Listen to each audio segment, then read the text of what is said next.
Hello and welcome to another video. So today we're taking out Mecha Blood, and Mecha Blood is doing a fairly good round across the ladder at the moment. If you've watched my Dark Feast Bat video or any of my other recent videos, you'll know that Blood has been doing very well in the current meta, although it'll be interesting to see where the nerfs lie. This variation, of course, is fairly interesting for me. I'm not great at using mono personally. I know she is such an amazing card, but I find a lot of difficulty getting her to play outright because, of course, opponents typically will focus to kill her immediately.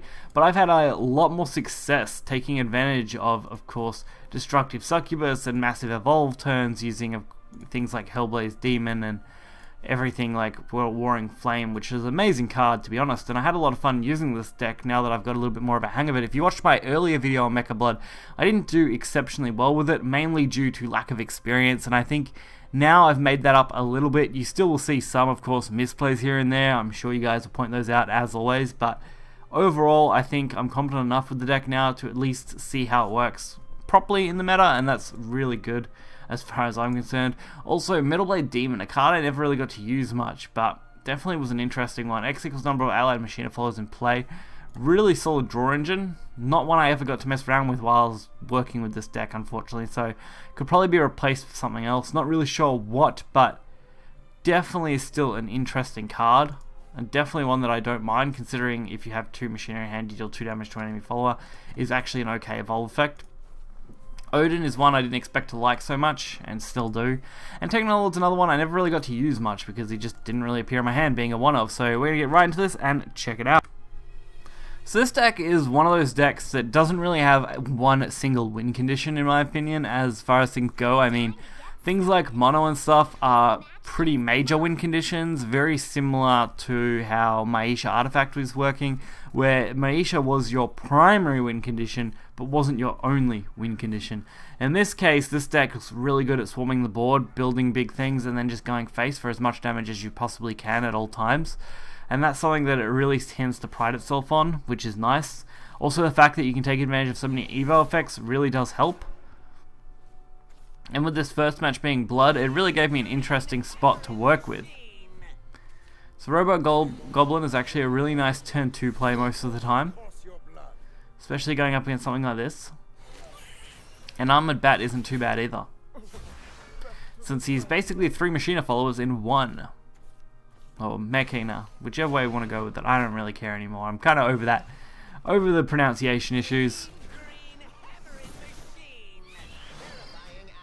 So being able to go for that, spread out board out wide, set up Warring Thunder, even if he's only going to have 1 damage on him, that's still reasonably solid for that card in a matchup like this against Blood, where a lot of the followers are base stats of about 1, excluding of course Vera, which is an exception in most cases. Evil Eye Demon, of course, going for as much value as I can get out of it. So I do decide just to kind of send this wide, set up the evos, drop our destructive succubuses, since we do have 2 of them, lowering their cost as much as I kind of can. Not even really needing to use any attacks, because Vera is just something I decided I didn't want to try and get around no matter what, even if I could have.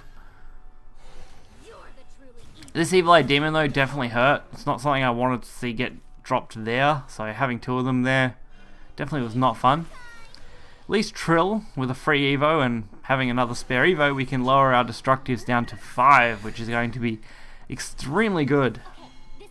The only problem is we can't use our Vera now with the evo effect. But at least we're dealing with this, we're healing up, and we're setting up a 5-1 that has to be dealt with. And since our opponent's also out of evos right now, we're looking to be in a very, very healthy spot. And using Evil Eye Demon, that's a good way to do it, but it's definitely not the best. And even better, we ended up getting another Trill. More free evos. I definitely tend to favor the free evo on it, since this does particularly work with the deck as a really solid combo card. If I had thought about that a bit more, I probably would have gave it to Trill just so that they'd have to trade both these bats and not just one of them, but I think it was a fair risk, to be honest, considering the bats are 1/1s that will die instantly to succubus. So now a good chance to use the destructive succubus. If I wanted, I could have sent 2 of them down, but there wasn't really much point in doing that, since, of course, using it next turn would be much more beneficial. And now they're really just playing out some bats. Getting that self-damage in so they can clean up some of this board.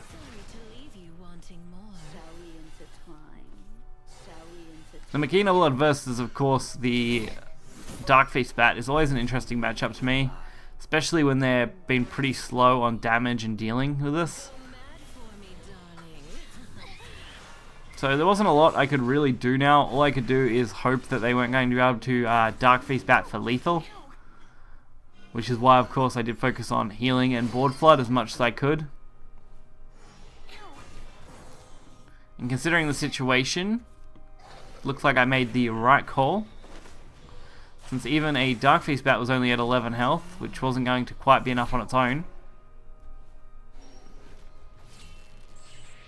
And Odin. The invocation on the Odin was actually a lot of fun. I didn't expect to get that. Even if I hadn't, I had a normal Odin, so I wasn't too worried, but definitely was a lot of fun. For the second matchup against Sword. Sword is another one of the top meta decks, at least in my opinion, and of course a lot of others, judging by tier lists and the like. Very strong deck, no doubt. And this matchup is something that I don't have a lot of experience with, honestly. Out of all of the times I've got to play Machina Blood, it definitely wasn't going to do much as far as going up against Sword. Typically it was either a landslide victory or a landslide defeat. Very little middle ground, so it was very hard to tell whether one or the other had a massive advantage in the matchup. But I do find that, of course, it really comes down to swing cards in a lot of cases. Whether Sword can flood and deal quick enough, or whether I can, of course, flood and deal quick enough. So it's a very coin flippy type matchup, and going second definitely is a disadvantage most of the time, so we're definitely playing on the off foot for this match.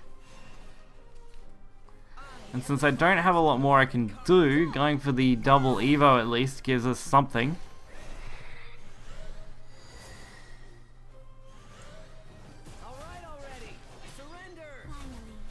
So at least having that double Evo there does give us the destructives at 8. We've got Trill for turn 6, we've got Walker on turn 5, we've got so many options.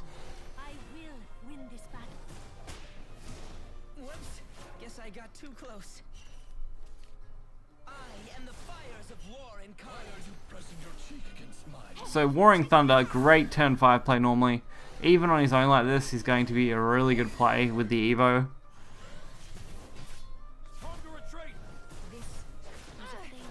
So that sets up for a very good turn 6 play against this kind of board. In the situation we're in. Unfortunately, they did end up stealing my last word effect. This is why that's such a good card. I do wish I had some of the Sword Omen, unfortunately. It's one of the few cards I lack from that expansion.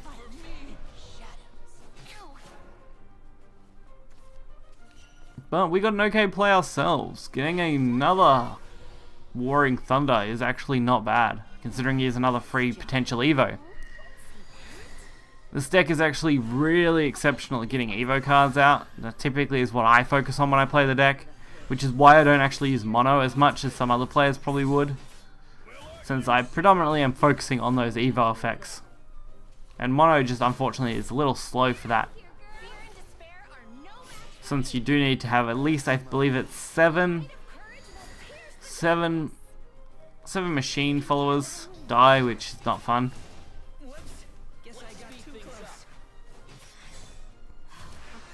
So I did a pretty decent job of cleaning that out. I decide, what's the best way to deal with this that doesn't require me to instantly use destruction? And for me, that was just to play off whatever I could.